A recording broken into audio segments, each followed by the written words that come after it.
السلام علیکم ورحمۃ اللہ وبرکاتہ۔ میں ہوں سراج الدین امجدی۔ آج کی خصوصی رپورٹ محکمہ صحت سندھ اور پنجاب میں ایک جیسی ابتر صورتحال۔ سندھ میں گوشت ملازمین کے خلاف کارروائی نہ ہو سکی۔ محکمہ صحت سندھ میں اچھی شہرت رکھنے والے انتظامی افسران کا بحران۔ محکمہ صحت سندھ میں نان گزٹڈ ملازمین کروڑوں روپے کے اثاثہ جات کے مالک ہیں۔ حکومت سندھ نے جنا پوسٹ گریجویٹ میڈیکل سینٹر کے ایگزیکٹو ڈائریکٹر کی پروفیسر شاہد رسول کے انتقال کے باعث خالی ہونے والی اسامی پر پروفیسر ڈاکٹر خالد شیر BS 21 گریڈ کو ایگزیکٹو ڈائریکٹر مقرر کرنے کا نوٹیفیکیشن جاری کر دیا۔ سول اسپتال کراچی کا کینسر وارڈ مریضوں کو دیگر اسپتالوں میں منتقل کرنے کا ڈاک خانہ بن گیا۔ جن ناظرین نے اب تک چینل کو سبسکرائب نہیں کیا وہ صحت کی سرکاری، نجی اور عالمی خبروں سرگرمیوں سے باخبر رہنے کے لیے چینل کو پہلے سبسکرائب ضرور فرما لیں۔ جن دوستوں نے چینل کو سبسکرائب کر لیا ان کا تہ دل سے شکریہ۔ ویڈیو اچھی لگے تو صحت سے کرپشن کو کمزور کرنے کے لیے لائک اور کمنٹ سیکشن میں پروگرام کی بہتری کے لیے اپنی قیمتی رائے کا اظہار بھی ضرور فرمائیں۔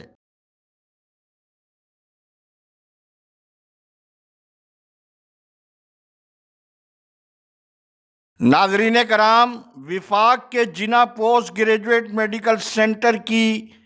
ایگزیکٹو ڈائریکٹر کی خالی اسامی پر پروفیسر ڈاکٹر خالد شیر کی تقرری کا 1 دسمبر 2025 کو حکومت سندھ نے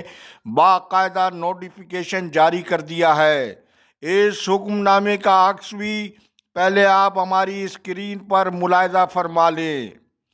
21 گریڈ کے پروفیسر آف نیورولوجی کے حوالے سے پروفیسر رشید جوما کے بعد پروفیسر ڈاکٹر خالد شیر وہ دوسرے پروفیسر آف نیورولوجی ہیں جنہیں دیر آید درست آید کی مانند طبی حلقوں کے مطابق مذکورہ تقرری کو نہ صرف میرٹ کے عین مطابق قرار دیا جا رہا ہے بلکہ پروفیسر خالد کو غیر متنازع، اچھی شہرت کے حامل اور فرض شناس افسر بھی بتایا جا رہا ہے۔ جن حالات میں پروفیسر خالد نے مذکورہ منصب سنبھالا ہے ان کے سامنے سب سے بڑا چیلنج ادارے میں بد انتظامی کو کنٹرول کرنا اور ہسپتال میں اس مافیا سے دور رہنا ہے جس نے ماضی قریب میں اپنے ذاتی مالی مفادات کو پورا کرنے کے لیے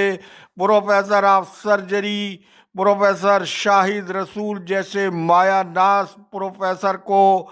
اپنے مقاصد کے لیے استعمال کر کے ان کو قبرستان پہنچا دیا ہے۔ طبی حلقوں کو قوی امید ہے کہ پروفیسر خالد مکمل بریفنگ لینے کے بعد اس تاریخی طبی تدریسی اسپتال کی ساکھ اور علاج معالجے کے نظام پر یہاں آنے والے غریب لاچار مریضوں کے اعتماد کو بحال کرنا ان کا ایک ایسا اقدام ہوگا جس سے حکومت سندھ بھی سرخرو ہو سکے گی۔ ناظرین کرام، 18ویں آئینی ترمیم کے بعد وفاق سمیت تمام صوبوں میں صحت و تعلیم کی صورتحال مجموعی طور پر ابتر رہی ہے، لیکن پنجاب اور سندھ میں سب سے زیادہ بدتر ہوئی ہے۔ پنجاب کے محکمہ صحت میں جہاں وزیر اعلیٰ مریم صفدر نے مریضوں کو گھر پر مفت ادویہ فراہمی کا دعویٰ کیا تھا، پنجاب میں محکمہ صحت کی طبی تعلیم کی حوصلہ شکنی اور ادویہ کے حوالے سے ایک جھلک اس ویڈیو میں ملاحظہ فرمائیں۔ سرکاری نرسنگ کالجز میں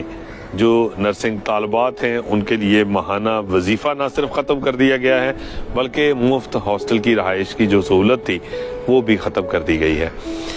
پنجاب حکومت کی ہدایت پر محکمہ اسپیشلائزڈ ہیلتھ کیئر کی جانب سے جو نئی نرسنگ کے جو داخلے ہیں ان کے لیے جو پالیسی جاری کی گئی ہے اس پالیسی میں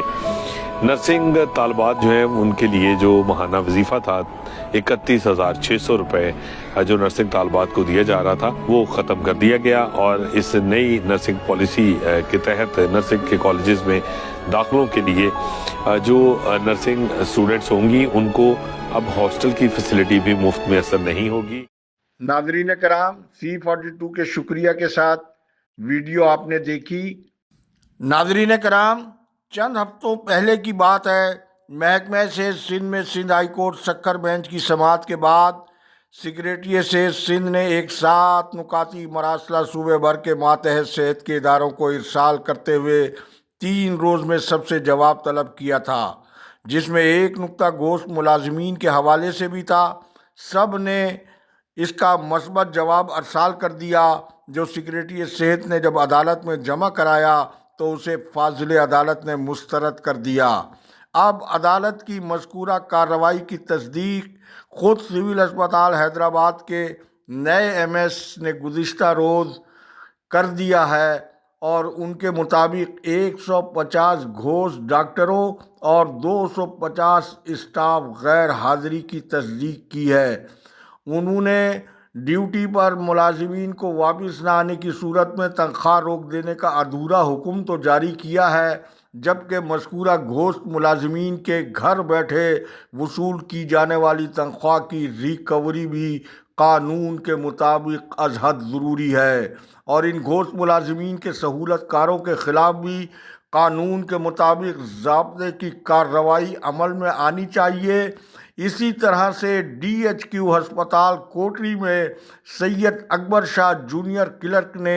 2018 سے تاحال اکاؤنٹ کا مکمل چارج سنبھال رکھا ہے۔ اس کی پے سلپ نہ صرف خلاف قانون عہدے کی تصدیق ہے، آپ پہلے اس کی پے سلپ کا عکس ہماری اسکرین پر ملاحظہ فرمائیں۔ آپ نے پے سلپ کا عکس ملاحظہ فرمایا، جس کے مطابق اس کی ماہانہ تنخواہ 79,534 روپے ماہانہ ہے۔ سید اکبر شاہ 2009 میں محکمہ صحت میں پرچی کلر کی حیثیت سے بھرتی ہوئے، جن کی ترقی کے رولز تاحال موجود نہیں ہے۔ پرچی کلرک سے 11 گریڈ کے جونیئر کلرک کی پوسٹ پر خلاف قانون تعیناتی اور ترقی 2018 میں حاصل کی، اور اکاؤنٹ کا موجودہ منصب 16 گریڈ کا 2023 سے تاحال وہ سنبھالے ہوئے ہیں، جبکہ اکاؤنٹ اسسٹنٹ سلیم بگیوں کو اسٹاف نرس کا چارج دیا ہوا ہے، اور سید اکبر شاہ 1.5 کروڑ روپے مالیت کی لگژری گاڑی میں ہسپتال آتے ہیں، جو واضح طور پر آمدنی سے زائد اثاثہ جات کا کیس بنتا ہے۔ پھر نہلے پہ دہلا محکمہ صحت سندھ کی جانب سے عدالتی حکم کی منمانی تشریح کرتے ہوئے براہ راست گریڈ 17 میں بھرتی کیے گئے اکاؤنٹنٹس میں سے 16 ستمبر 2025 کو اکبر شاہ کی جگہ DHQ ہسپتال میں محکمہ صحت نے تقرری کا حکم نامہ جاری کیا ہے، جس پر محکمہ صحت کے نااہل ترین DG ہیلتھ ڈاکٹر وقار محمود میمن تاحال عمل درآمد کرانے میں ناکام ہیں، اور پھر ہسپتال کے خلاف قانون MS ڈاکٹر برکت علی لغاری کے خلاف مذکورہ سنگین جرم کی پردہ پوشی کرنے پر بھی کوئی کارروائی عمل میں نہیں لائی گئی ہے۔ اس کا مطلب واضح طور پر یہ ہے کہ محکمہ صحت سندھ میں ارباب اختیار کی رٹ کے بجائے صحت مافیا کا راج ہے۔ اللہ حافظ۔ پاکستان زندہ باد، کرپشن مردہ باد، عوام و افواج پاکستان پائندہ باد۔